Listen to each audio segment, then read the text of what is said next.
Hatha Yoga en détention. Richard Sada. Hatha Yoga en détention. Sport santé et yoga santé. L'activité physique pour les personnes en situation de détention. C'est la santé de l'homme qui fait la prospérité de la famille et du pays. L'état de santé physique peut apporter toutes les modifications pour l'harmonie psychologique de l'homme. Quel que soit le malaise ou l'infirmité de la personne, son intégration sociale se fait par le biais du physique et de l'émotionnel. C'est la santé de toute fonction vitale qui permet l'adaptation à son environnement de vie, que ce soit dans un palais comme dans un lieu plus sombre. La prison est un lieu sombre, où la réflexion de l'homme est réduite à son strict minimum et où il n'y a pas de choix possible. L'individu y est confronté à un changement brutal de sa vie quotidienne et de son environnement habituel, coupé de l'harmonie du monde et de ses réflexions cohérentes. Tout est flou, sans visibilité, l'avenir est incertain. Les conditions de détention confrontent l'individu à un espace de vie réduit dans lequel son cœur, ses poumons et son cerveau s'atrophient. Pendant la détention, il perd l'estime de soi et la capacité de communiquer avec autrui. Il peut accumuler sur lui des malaises dont la liste est longue. La détention favorise un stress destructeur qui amplifie leurs conséquences. Acouphènes, angoisse, eczéma, crampes, diabète, raideur articulaire, cancer, rhumatisme, tumeur, kyste, insomnie, paralysie, infection, perte d'intérêt pour la vie. La détention est un moment qui entraîne irrémédiablement des maladies physiques et psychiques, parfois probablement irrécupérables. Je ne suis ni médecin, ni homme de loi. Je ne peux donner aucun diagnostic dans ces domaines. Je suis un hatha yogi diplômé du sport.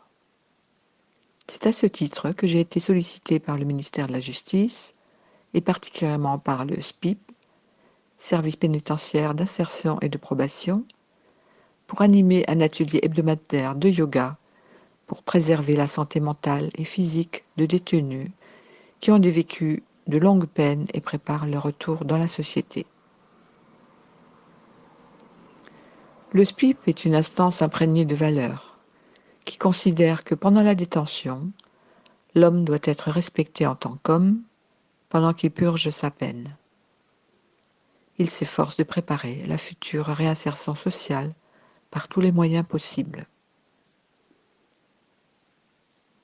À travers mon expérience et les multiples échanges que j'ai eu l'occasion d'avoir dans le cadre de mes interventions, j'ai constaté que les professionnels du milieu pénitentiaire, en particulier les surveillants, restent, même avec leur solide formation, des humains confrontés à d'autres humains. Ils ont eux aussi leurs difficultés face à l'inconnu inexplicable. Pour parvenir à maintenir une harmonie de la vie avec eux-mêmes et avec leur environnement, et à donner les réponses avec magnanimité dans le respect de leurs devoirs professionnels.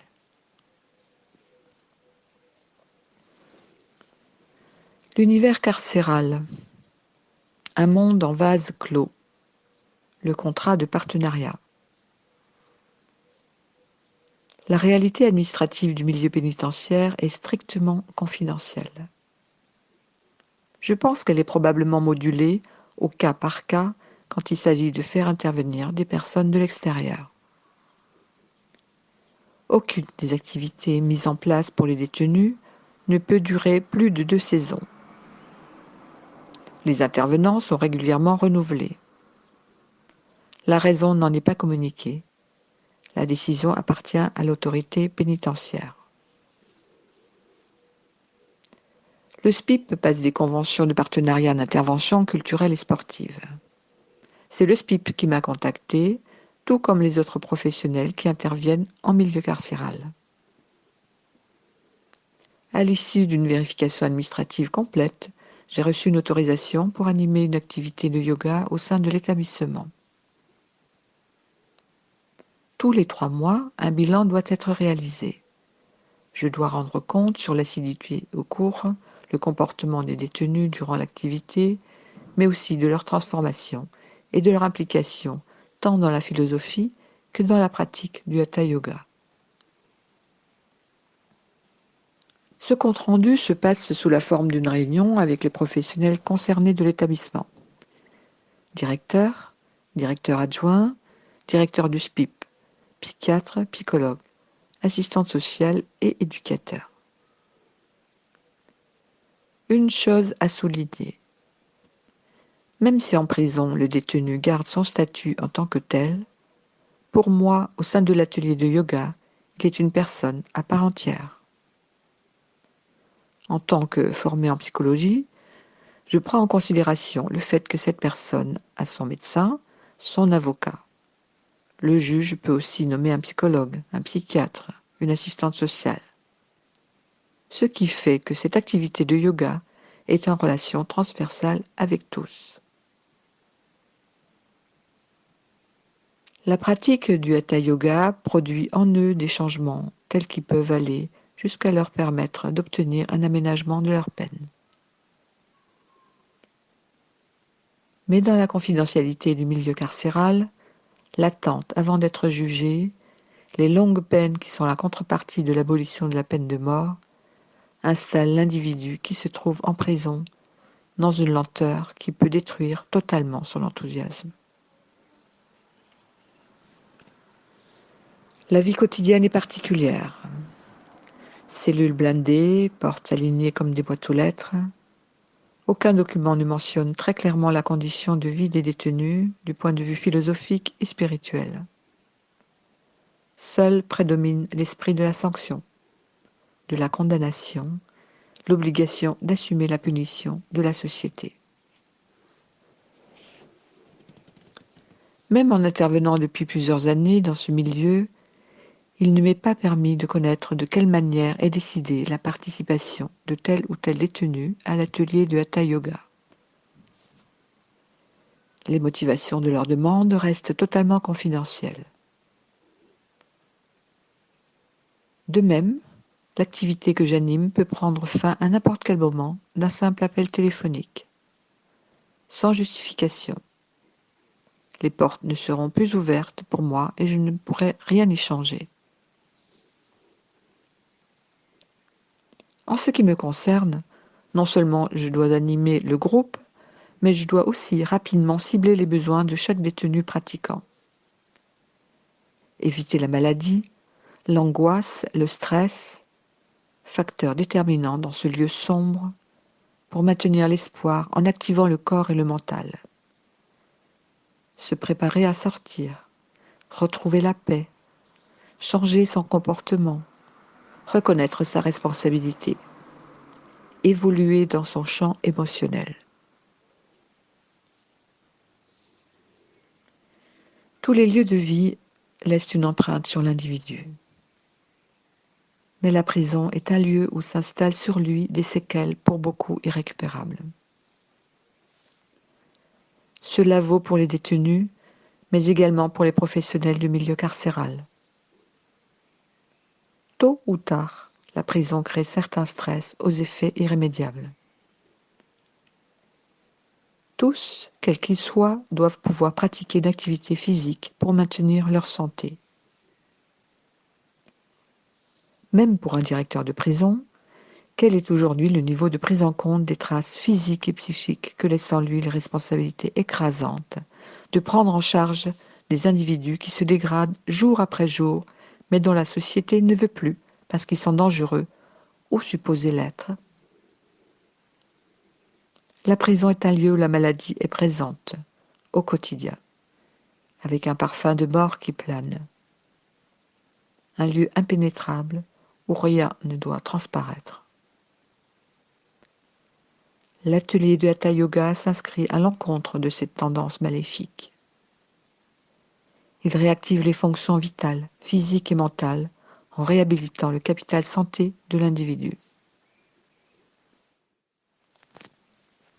À propos du yoga, le yoga est une discipline millénaire, préventive et curative. Elle a pour objectif principal de faire atteindre à l'individu un haut niveau d'harmonie et de tranquillité intérieure. En ce sens, elle favorise la relation humaine.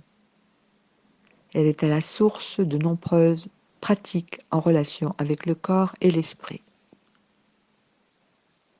De A, le soleil, et Ta, la lune, le Hatha Yoga est une science ancienne de l'Inde qui traite de la santé par l'exercice corporel, les techniques de respiration, les méthodes de relaxation. Grâce au Hatha Yoga, en tant qu'activité physique et sportive, le pratiquant peut repousser les limites de ses possibilités et trouver les moyens positifs pour vivre en paix et en harmonie avec sa famille, le pays, le monde et accomplir sa destinée de vie. L'atelier hebdomadaire de yoga en prison. J'ai conçu mon atelier de Hatha Yoga simplifié de manière transversale, en cohérence avec les divers services qui interviennent auprès des détenus. La méthode que je propose est orientée yoga-sport, sport santé et Hatha Yoga en tant qu'activité physique et sportive. Les exercices variés du yoga dans le domaine de l'échauffement et des étirements préparent le participant à surmonter les raideurs corporelles liées à son immobilité dans des espaces réduits. La technique de l'exercice Gandhi, avec les phases du pas de cheval, du cheval galopant et du geste de Pégase, augmente la capacité respiratoire et revitalise le cœur, les poumons et le cerveau. La technique du saut de la grue cible la récupération de la mobilité et de la motricité. Elle favorise la circulation du sang, de l'air et de la chaleur. Énergie du corps. La salutation au soleil, l'exercice Gandhi ou pas du cheval, le saut de grue, la danse de Shiva, la salutation à la terre, la technique de respiration alternée, le yoga des yeux et la respiration va-et-vient sont des techniques avancées, très dynamiques, que j'enseigne et que certains peuvent s'approprier pour canaliser des comportements inappropriés, pour aller plus loin dans l'introspection sur eux-mêmes et pour retrouver la paix avec leur entourage. Dans la pratique du yoga santé, l'homme est indissociable. Il en est de même pour le sport santé. Les bienfaits du Hatha Yoga en tant qu'activité physique en détention. Sur le plan physique, amélioration du fonctionnement de l'appareil respiratoire, prévention des maladies cardiovasculaires, diminution de la fatigabilité, récupération du déficit immunitaire, réhabilitation de l'autonomie dans ses formes multiples et variées liées au corps et à l'esprit, favorise la réinitiation sociale.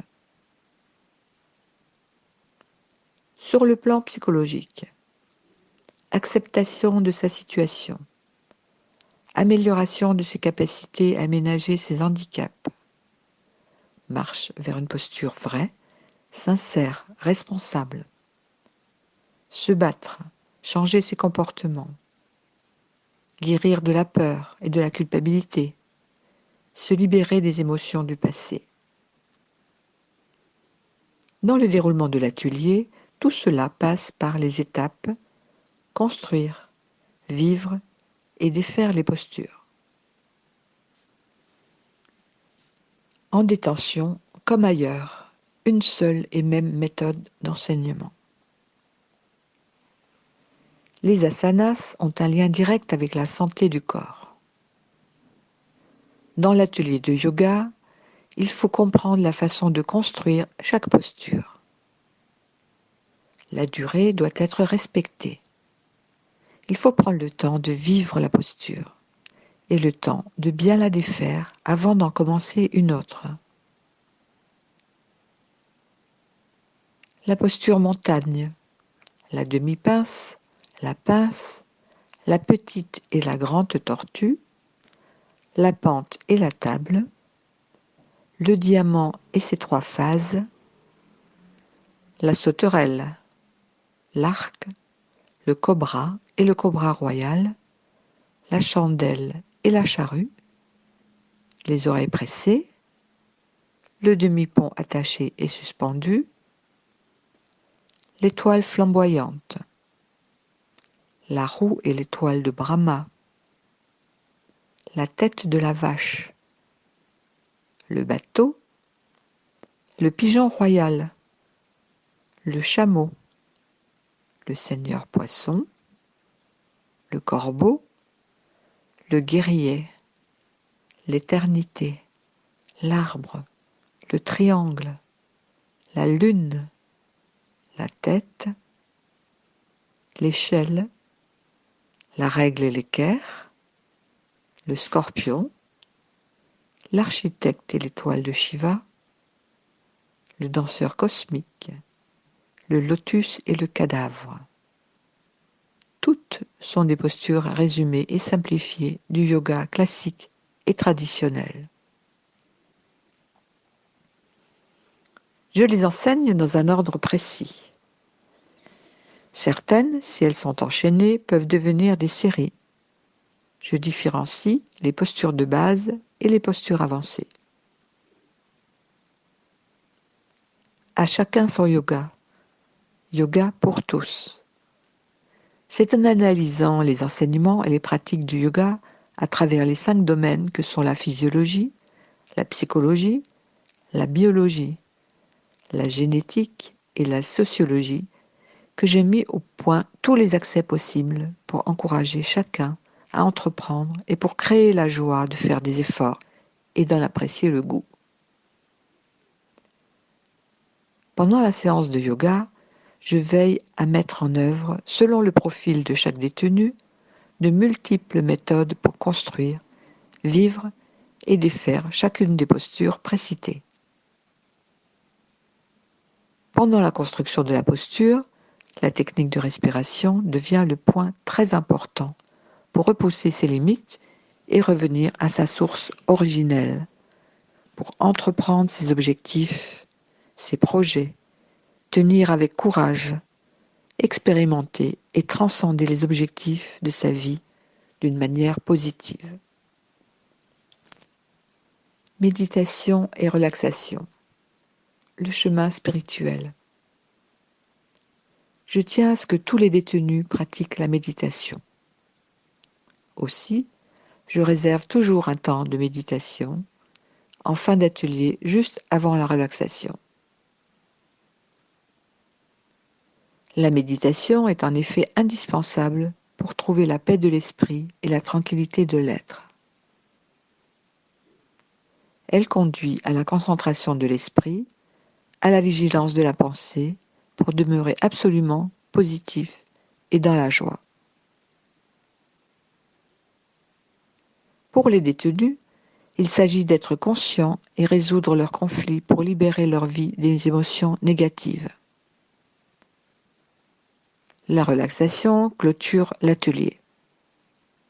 Elle apporte pour la personne en détention, donc en situation de stress, une prise de recul qui laisse toute sa place à l'esprit critique. Se relaxer, c'est se réapproprier ses propres ressources, réconcilier le corps et le mental, se reconnecter avec la source originelle humaine. Cette relaxation est dynamique et opérationnelle. Elle garantit au détenu l'apaisement de son cerveau. Elle lui permet aussi de supporter toutes les difficultés de la vie quotidienne qu'il doit affronter en situation de détention. Ses émotions sont au rendez-vous grâce à l'autosuggestion positive. Ce retour au calme installe en lui une imagination meilleure et une visualisation vers de meilleurs choix d'orientation et favorise l'émergence d'un renouveau à l'issue de sa réinsertion. Une conclusion en forme de témoignage. Les lieux, les personnes, les ambiances ont des ressemblances. La souffrance y a sa place. En détention, il n'y a ni jardin, ni fleurs, ni saison. Aucune normalité. Tout est mort, remplacé par la violence. Un élève m'a confié qu'il n'avait pas reçu la moindre visite depuis 9 ans. Un couple est là aussi, condamné pour des actes en lien avec des motivations politiques. Lui est dans le quartier des hommes, elle dans celui des femmes. Tous deux loin de leur enfant, qui grandit sans eux depuis l'âge de 9 mois. Pour cet autre pratiquant de l'atelier, le temps s'est arrêté depuis 17 ans. Il me dit qu'il a tout perdu, avec un sourire où il n'y a même plus de dents. Dans les ateliers de yoga en détention, comme dans tous les autres environnements où je suis intervenue, j'ai rencontré des êtres de tous horizons, milieux sociaux, niveaux d'études ou métiers. Tous avaient le visage de l'espoir disparu. J'ai vu dans les maisons de retraite d'anciennes avocates, juges, pédiatres, médecins, dirigeantes de grandes institutions, nées dans une culture du XIXe siècle et qui avaient ouvert la voie de l'espoir dans la marche de la nation vers la parité. Je revois, alors que j'étais maître de maison dans un établissement de la rue d'Andicole à Bordeaux, ces 12 personnes de grand âge qui ne pouvaient plus quitter leur fauteuil. Assises autour de la table, elles me faisaient sentir par le silence qu'elles avaient arrêté leur combat pour la vie. Elles attendaient leur voyage vers le lieu du bonheur inconnu. Je revois ce vieux monsieur, comte de son état, autrefois conférencier spécialiste de Spinoza, devenu aphasique. Avec un sourire bienveillant à l'heure de l'animation physique et sportive. Heureux d'échanger avec moi de petites passes avec une balle en mousse. Lorsqu'il l'attrapait, on entendait jaillir sa voix et son sourire éclatant aurait pu réveiller le dieu Zeus. Un de mes élèves handicapés, jeune adolescent valide devenu tétraplégique à la suite d'un accident, m'a raconté qu'à son premier réveil du coma, resté seul pendant plusieurs heures, à découvrir qu'il ne pouvait plus rien bouger, il s'était mis à compter sans fin les carreaux du mur qui étaient devant son lit en imaginant qu'il s'agissait d'un jeu d'échecs. Les anciens champions sportifs, accidentés du sport, retrouvent l'espoir en participant à la création d'une discipline adaptée qui leur permette de continuer à puiser dans cette source. J'en ai personnellement fait l'expérience en élaborant, avec les pratiquants handicapés, une discipline de handi-karaté. J'ai monté un projet handi-rugby avec un jeune de 18 ans, devenu tétraplégique suite à un accident sur le terrain. J'ai accompagné dans leur projet d'accession à la conduite automobile des jeunes lourdement handicapés. Là encore, le succès était au bout du chemin. J'ai été leur premier passager, et c'est eux qui m'ont amené à la plage. La souffrance a un parfum, on peut la sentir. Dans le sourire édenté d'un visage marqué par l'absence de soins, j'ai pourtant vu transparaître l'espoir, même chez les plus démunis. On pourrait en rire. J'ai animé des séances de cricket dans le terrain vague d'un cimetière. J'ai été arbitre pour des concours de pétanque dans un jardin paroissial où il n'y avait ni prêtre ni culte. Mais j'ai été aussi le témoin de groupes qui volaient les pommes des pauvres. J'ai vu des agents immobiliers corrompus, allant jusqu'à vendre des tombes de cimetières qui ne leur appartenaient pas. Le yoga est une activité physique parmi les autres. Il est aussi une discipline peu complète qui m'a permis d'approcher des êtres pour lesquels les mots me manquent pour parler de leur richesse inouïe et exemplaire.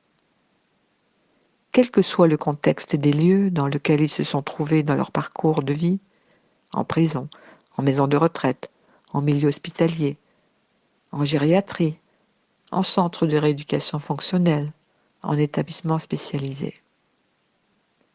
De près ou de loin, j'ai été témoin de la déficience des personnes. Par le moyen de l'activité physique et sportive, j'ai inventé les mots, les histoires, l'allure qui leur permettent de retrouver quelque appui solide, alors même que la vie ne tenait plus debout, bancale et sans aucune cohérence. Et j'ai vu la vie reprendre. Même avec peu de chance, la vie reprenait. Il m'est difficile d'expliquer comment, mais cela est indéniable. Quand on associe le sport et la vie, la santé et le bien-être, la paix et l'homme, la conclusion reste positive. Les retours positifs sont innombrables. Qu'ils émanent des personnes ou des institutions, les témoignages que je recueillis attestent d'un retour de la vie, à petits ou à grands pas. Au nom du secret professionnel, je ne peux pas tout dire. Mais il s'agit plus pour moi de préserver la dignité et l'intimité des êtres qui m'ont confié leur vie et leurs ressentis. J'ai aussi été témoin de situations qui m'ont affecté professionnellement. Certains sont capables de dérision tant qu'ils ne sont pas personnellement concernés et justifient leur indifférence et leur insensibilité sous prétexte de professionnalisme. Il ne faut pas le prendre mal, mais c'est une réalité qui m'a touchée et parfois nuit lorsque je m'y suis opposée. Agir au lieu de rire. À l'époque où nous vivons, il n'y a rien d'original à affirmer que l'activité physique et sportive est un bienfait pour les personnes. Mais en tant que professionnel du sport, animateur, éducateur, maître de yoga, je peux affirmer que la pratique sportive abordée au-delà des sphères ordinaires conduit l'homme vers la régénération de la vie, en lui pour assumer son quotidien. Le milieu carcéral n'échappe pas à cette réalité positive. Le témoignage des pratiquants et le nombre toujours grandissant de ceux qui veulent rejoindre l'atelier en attestent.